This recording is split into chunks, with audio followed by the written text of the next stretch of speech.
અને જે લોકો આ બધા ધૂણવામાં ને એમાં પડ્યા છે એ પોતાના ઘર તમારા હિસાબે હાજા કરે, બાકી એના થતા હોય, એનાય હાલતા ન હોય, એનાય રહી ગયેલા હોય.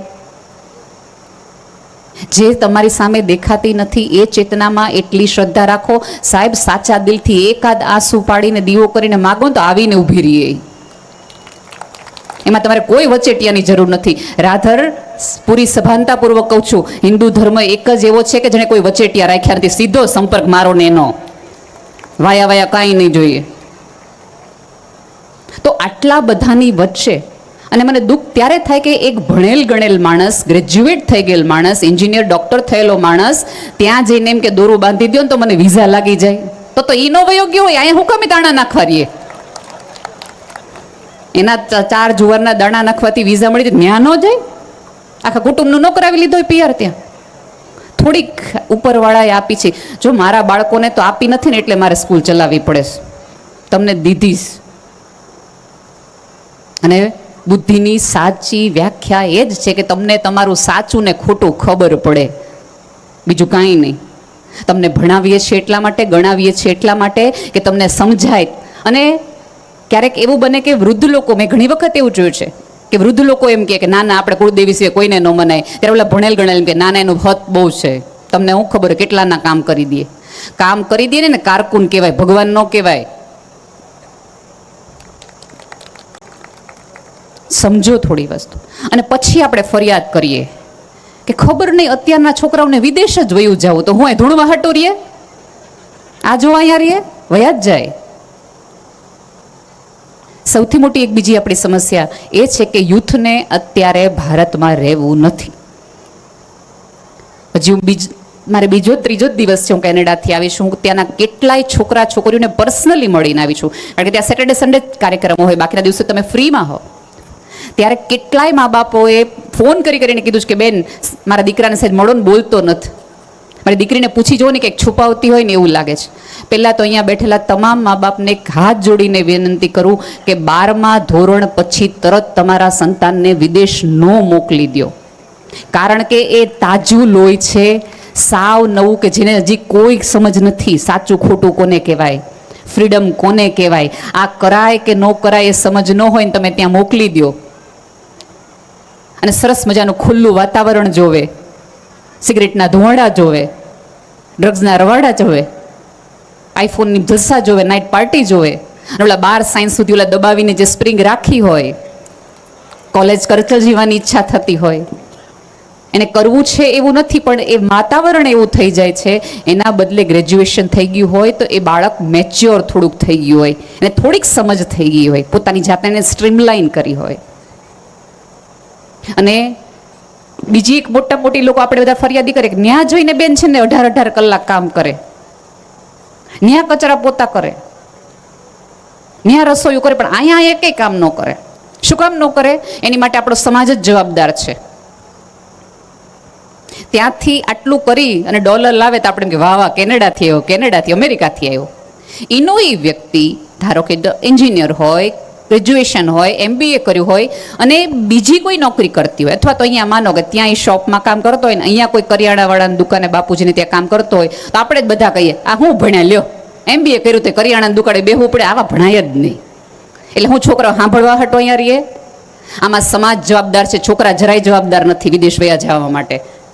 એક વસ્તુ યાદ રાખજો, આ તો ટિકટોક જનરેશન છે, તમારી ટકટક સાંભળવા માટે સામે રહે જ નહીં. માતા પિતા તરીકે તમારી જવાબદારી છે કે સંતાનને ટેકો કરો, ટીકા નહીં. અને બધા મા બાપને ખબર નહીં, પોતાના સંતાનથી જ ફરિયાદ છે, પાડોશીના જ ગમે તો લઈ આવો ને, એના ફલાણા ભાઈનો છોકરો જો, ફલાણા ભાઈની દીકરી જો. ક્યારેક તમારા સંતાનને પણ બેસાડીને કયો, કારણ કે તમે અહીંથી જ્યારે મોકલી દો છો ત્યારે એને ભયંકર એકલતામાં સાચવવાનું હોય, જીવવાનું હોય, ત્યારે તમારા બોલેલા વાક્યો એને વાગ્યા જ રાખે. અને પછી તે એકલતામાં સુસાઇડ કરે છે, ડ્રગ્સના રવાડે જાય છે, બીજા વ્યસનના રવાડે જાય છે, કારણ કે એને એની અંદર કશુંક છે એવું કહેવાવાળા માતા પિતાએ એને કોઈ દી કીધું જ નહીં. આપણે એક એવી પેઢીમાં જન્મ લીધા છે કે બાળકોને એમ કહો ને કે તારાથી આ નહીં થાય, તારાથી આ નહીં થાય, તો જ કરે. આ એવા નથી, આખું બદલાઈ ગયેલું વર્ઝન છે. આને તમે એમ કહો ને તારા નહીં થાય, હા મેં હા તો નહીં થાય, લ્યો એ આપણે હતા ના હેનું નહીં કે નીકળી જતા હતા. આ નીકળી જાય એમાંથી નહીં, તમને કાઢી મૂકે એમાંથી છે. અને સંતાનોને મારી એક નમ્ર વિનંતી છે કે તમને જો મા બાપના પૈસાઓ, મા બાપની પ્રોપર્ટી, મા બાપની આબરૂ, મા બાપની સત્તામાંથી લાભ લેવાની ઈચ્છા થતી હોય તો મા બાપના થોડાક આવા મેણા ટોળામાંય તમારી જવાબદારી છે. તમે એમ કહો મારે ડાબી આંખ જોઈને જમણી ન જોઈએ, એમ ન હાલે. એકની સાથે એક ફ્રી જોઈએ, ગુલાબારે કાંટા આવે, કા ઓલામાંય વટ રખાય, એ નથી જોતું. પપ્પા નહીં જોયું મારા જોડે જઈશ, કાં તો રોતા રોતા આપણે કે તમારી હાટું આટલું ન કરું, ફલાણા કાકાએ કેટલું કર્યું એના છોકરા હાટું. પાડોશીના બાપુજીના ઉદાહરણ દઈએ આપણે. અને ત્યાં તરત મમ્મી રોતી રોતી જાય પપ્પા પાસે. પપ્પાને ખબર હોય કે આ નથી જવા જેવું, અને જે અહીંયા ન ભણ્યા હોય એ ન્યા હું ભણવાના એલાવ. પિતાને ખબર હોય કે ઘરની બહાર નીકળો ત્યારે કેટલી સમસ્યાઓ, કેટલી તકલીફ અને મૂંઝવણ આવતી હોય છે. એટલા માટે પિતા ક્યાંક આનાકાની કરતા હોય છે ત્યારે મમ્મી તરત જ પેલું બ્રહ્માસ્ત્ર કાઢે, રોવાનું. એકનો એક દીકરો છે, તમે એટલું ન કર્યું, આટલું મોટું ઊભું હેની હાટું કર્યું છે, આટલું ન કર્યું કે તમારે તો છૂટતું જ નથી. એને ઘણું છૂટે છે, અહીંયા વળગેલું છે ને એટલે એને ખબર છે. પુરુષનો નકાર છે ને બહેનો હંમેશા જગતની આવી પીડાના આધારે આવતો હોય છે. કારણ કે એ ઈચ્છે છે કે જે તકલીફ ને પીડા મને થઈ નહીં, મારા સંતાનને ન થાય ને એટલા માટે પિતા હંમેશા કકડાટ કરતો હોય છે. અને તમે હોસ્ટેલમાં જાઓ, ક્યાંક બહાર જાઓ ને ત્યારે માની મહેનત સમજાય અને પિતાનો કકડાટ સમજાય. જ્યારે પહેલા જ દિવસે તમારો બોસ તમને ગેટ લોસ્ટ કે ત્યારે સમજાય કે ઓલું પપ્પાનો વાળું સાંભળી લીધું હોત ને તો વાંધો ન આવત. એટલે જ્યારે તમારા પતિ કે એના પિતા કોઈક ના પાડે છે તો એના નામાં સપોર્ટ આપો અને સાથે કહો કે બેટા પપ્પા કહે છે તો તું સાંભળતો ખરો. પણ આપણે ઓલું નાનપણથી તકલીફ ઉછેરમાં કઈ થઈ છે ખબર છે? બાળક સાવ નાનો એવો હોય ને એટલે મમ્મી પપ્પા પૂછે તને પપ્પા ગમે કે મમ્મી? એટલે છોકરાને એમ થાય કે ઓકે બેમાંથી એક જ ગમવા જોઈએ, બે તો ગમે એવા છે ને એ એકબીજાને નથી ગમતા, મને ક્યાં બે ગમે? બરાબર? આ સવાલ જ ખોટો છે કે તને મમ્મી ગમે કે પપ્પા ગમે. એટલે છોકરાને સમજાઈ જાય કે ઓકે આ ભાજપ કોંગ્રેસની સરકાર છે જેમાં ગઠબંધન શક્ય જ નથી, એટલે આપણે રાજ કરવાનું થાય છે. અને પપ્પાને તો એઝ એ ફાઇનાન્સર આપણે રાખ્યા હોય ને એમ ડ્યુટી ઉપર કરાવડાવીએ. કા પપ્પાએ પૈસા આપવાનો હોય, કા પપ્પાને ખીજાવાનો હોય. મમ્મી દર 3 વાક્ય તાર પપ્પાને કહી દઈશો, તાર પપ્પાને કહી દઈશો. એટલે પપ્પા ઓલા થાક્યા હાર્યા પાછા આવે, ઓફિસની આખા દિવસની માથાકૂટ હોય, 3 વખત બેંકવાળાનો મેસેજ આવી ગયો, હપ્તો ચડી ગયો છે, જે ઉછીના ભાઈબંધ લઈ જવાનું કીધું તું 15 તારીખે દઈ દઈશ, એને દીધા ન હોય, સ્કૂટરમાં એકાદ લીટો પડી ગયો હોય, સ્કૂટર પાર્ક કરતી વખતે 3 જણાએ કીધું જ્ઞાન નહીં સામે કરો. આવી માથાકૂટમાં થાકેલો હારેલો હાફેલો પુરુષ ઘરમાં આવે અને દરવાજો ખોલીને આપણું પહેલું વાક્ય નીકળે, તમે બધુંય મૂકી દો, પેલા આને સમજાવો તો. એટલે સમજાવવામાં શું આવે? સટાક દઈને એક આવે કે ઓલું બધું ફ્રસ્ટ્રેશન એનામાં હતું.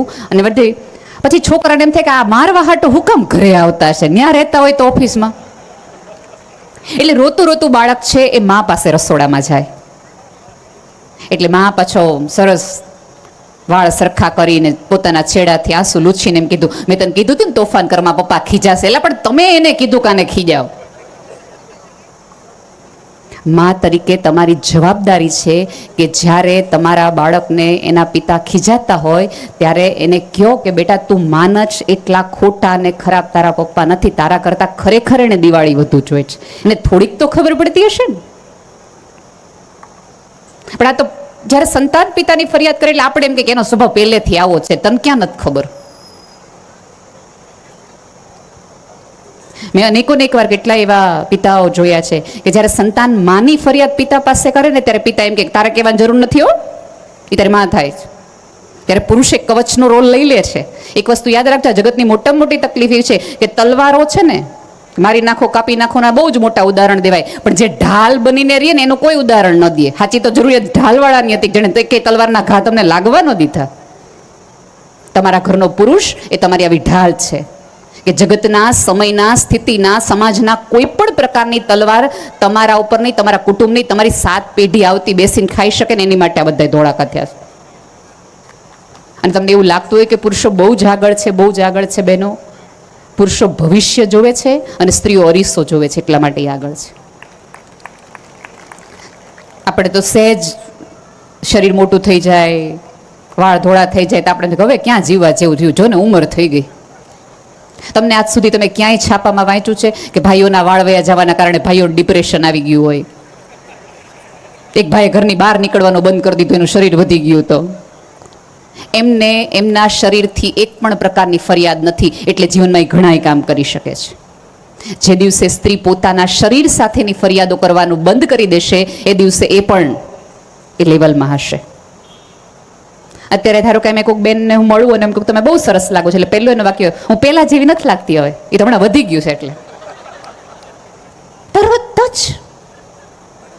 તરત જ જવાબ આપી દેવાનો. થોડુંક તમારી જાત ઉપર તમે ગર્વ લેતા થાવ. તમે શું કરો છો, તમે જે 24 કલાકમાં 48 કલાકનું કામ કરો છો, એક સાથે સ્ત્રીઓને 2 નહીં 18 આંખો છે, 1000 હાથ છે. અનેક વાર મેં તો અહીંયા બેઠેલા ભાઈઓને પણ એક નમ્ર વિનંતી છે કે જ્યારે જ્યારે તમે બેફામ રીતે સ્ત્રીઓને એવું કહી દો છો કે તને ન ખબર પડે, તો ભૂલી જજો કે અમને ન ખબર પડે. તમે ઘરેથી આવો, ઓફિસેથી આવો ને તમારું મોઢું ન જોયું હોય ને, તમારા દરવાજાના ભટકાવાના અવાજ ઉપરથી છોકરાને કહી દે હગે વગે થઈ જાજો, મૂડમાં નથી, દરવાજો એમ ભટકાડ્યો છે. જો એ અમને ખબર પડી જતી હોય તો અમને ખબર જ પડી જાય કે તમારા મનમાં શું છે. 3 મહિનાનું બાળક રડે ને કે 3 દિવસનું બાળક રડે ને, તો એ નવી બનેલી માને ખબર પડી જાય કે બાળકને પેટમાં દુખે છે એટલે રડે છે કે બાળક ભૂખ્યું છે એટલે રડે. એટલા બાળકના અમને આવન જવાન ખબર પડી જતા હોય તો તમે તો 40, 45, 60 નાથી અમને ન ખબર પડે કે તમે 3 વખત પડખા ફેરવો તો હું તકલીફ હશે? પડે જ. થોડુંક કહેવાનું રાખો. જે પાત્રએ તમને અહીં સુધી પહોંચાડ્યા છે એમાં એની જવાબદારી એટલી જ છે. એક વખત મારે કાર્યક્રમમાં જમાતું એક ભાઈનો સન્માન સમારંભ હતો, અને એના સન્માન સમારંભમાં બધા જ એવું વારાઘડીએ રઘુવીરભાઈ બોલ્યા કરતા હતા કે આ સાહેબ એવા છે કે હંમેશા ટાઈમસર જ ઓફિસ આવે, આ સાહેબ એવા છે કે હંમેશા ટાઈમસર ઓફિસ આવે. સાહેબના બહુ જ ટાઈમસર આવવાના વખાણ થયા. એટલે મેં કીધું હવે આ સાહેબના વાઈફના વખાણ કરો કે જેણે હંમેશા રસોઈ, ટિફિન ને કપડાં રેડી રાખ્યા કે સાહેબ ટાઈમસર ઓફિસ આવી શકે. તમે જે સંતાનોને અમેરિકા, લંડન, UK, ઓસ્ટ્રેલિયા મોકલો છો, એ સંતાનને તમે તૈયાર કર્યા છે એનો ગર્વ લ્યો, એનો મુંજારો તમારા ચહેરા પર ન રાખો. પૂરા ગર્વથી કયો. અમારા જેવી સ્ત્રીઓ તમને પૂછે ને કે શું કરો છો, ત્યારે યાદી આપો કે આટલું બેન કર્યું છે. અત્યારે મોટી તકલીફ એ છે કે 4 સ્ત્રીઓ નોકરી કરે એટલે ઘરમાં રહેતી બધી સ્ત્રીઓને એમ કે તમને ઘરમાં કેમ ગમે? ત્યારે બહુ પ્રેમથી કહેવાય કે બેન ઘરમાં હું સવારે છે ને રસોઈવાળા બેન હોઉં, ફાઇનાન્સર હોઉં, મારા સાસુની હું નર્સ હોઉં, મારા દીકરાની હું કાઉન્સિલર હોઉં, મારા સસરાની હું ડૉક્ટર હોઉં, મારા પાડોશીવાળા બેન છે એની બેનપણી હોઉં. આવા કેટલાય રોલ મારે દિવસ પડે જ્યાં રાખવાના હોય. પણ જે સભ્યતા સ્ત્રીનું સન્માન કરવાનું ચૂકી જાય છે એ સભ્યતા બહુ લાંબુ ટકતી નથી. અને પૂરી જવાબદારીપૂર્વક વાક્ય કહું છું કે જો તમે ઉંબરાવાળીને રાજી ન કરો તો કોઈ ડુંગરાવાળી તમારાથી રાજી થાય એવું બને નહીં. ગમે એટલી માતાજીની જય બોલાવો અને પછી અમને અહીંયા લ્યો પગે, એનાથી કંઈ ફેર ન પડે. 2 પેરેલલ થાય. સાહેબ જે સામે છે એની માટે નથી વંદન, તોલું દેખાતી નથી માતાજી. એ આના સ્વરૂપે જ આવીને ઊભી રહે છે. તમને પીરસે છે ત્યારે અન્નપૂર્ણાના સ્વરૂપે આવે છે. તમારું ધન સાચવે છે. અને તમને ખબર છે, મોદી સાહેબને ખબર હતી કે આ બધી ગૃહલક્ષ્મીઓ છે. તમે દીધા હતા 500, નીકળ્યા હતા 5-5 હજારના બંડલો, યાદ છે ને બધાએ? એટલે તમારી લક્ષ્મીને પણ સવાઈ કરી દે છે. એટલે તમે જે દેવીના, અને આમાં એવું છે કે અમારા અંદર તો બધા જ પ્રકારની દેવીનો વાસ છે. સફેદ ફૂલ આપશો તમારી અંદરથી સરસ્વતી પ્રગટશે અને અમે મીઠાશથી તમારી સાથે વાત કરશું. સરસ રીતે પૂજા કરશો, સરસ રીતે બોલાવશો, થોડુંક સન્માન આપશો. મેં તો અનેક વાર કીધું છે કે સ્ત્રીને તમે જે આપો ને એ સવાયું કરીને આપે. ધરતીને તમે મુઠ્ઠી અનાજ આપી દો ને ભાઈ, પાણી હટો બાંધ્યા બેનો. આપણે અત્યારે ભાજપની સરકાર છે, ક્યાં પાણીના વાંધા છે?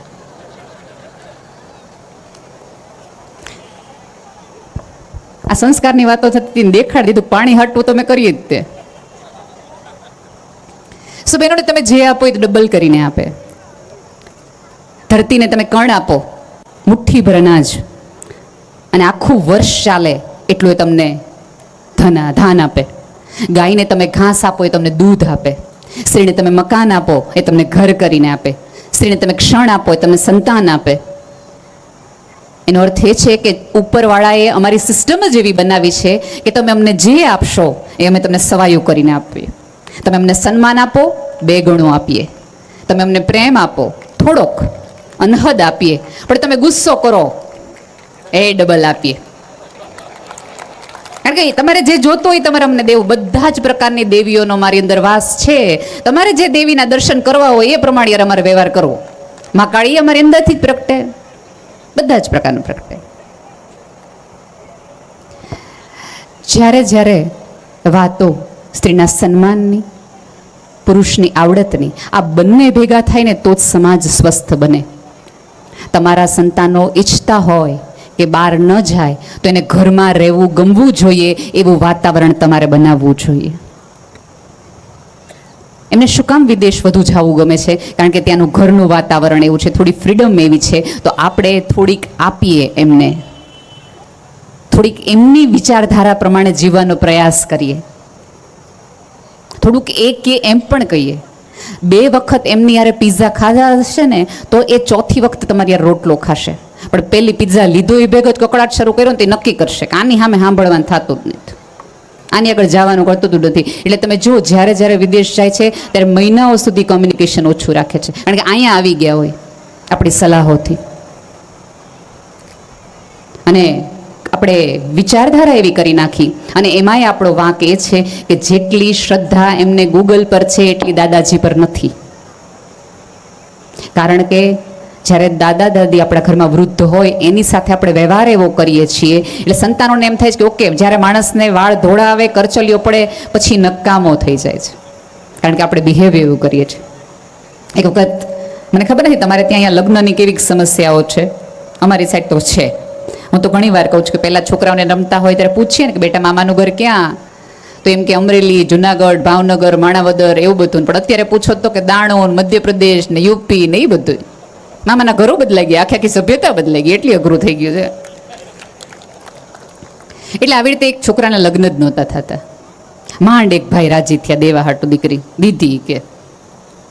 પણ કે અમારી એક શરત છે, તમારે જાન લઈને આવવાની, પણ જાનમાં એક પણ વૃદ્ધને તમારે નહીં લાવવાનું. તમારે દીકરી અમારે તો એવી જ છે, તમારું ઘર સરસ છે ને તમારો દીકરો સરસ છે, પણ અમારી શરત એક જ છે કે જાનમાં એક પણ વૃદ્ધ હોવો જોઈએ નહીં. એટલે બધા એમ કીધું દીકરો પરણતો હોય દાદાને ઘરે મૂકી દેશું. પણ દાદા થોડા કહો પાંગડા, એ કે મારી નામને જમીન વેચીને તું આને દીકરો પરણાવશે ને મને જાનમાં નથી લઈ જાવ એમ, એ તો થશે જ નહીં. હું જમીનમાં કાગળિયો પર સહી ન કરું જો તું મને જાનમાં ન લઈ જતો. જમીન વેચે તો જ વહુ આવે એમ હતી, અને દાદાને જાનમાં લઈ જવાય એમ હતા નહીં.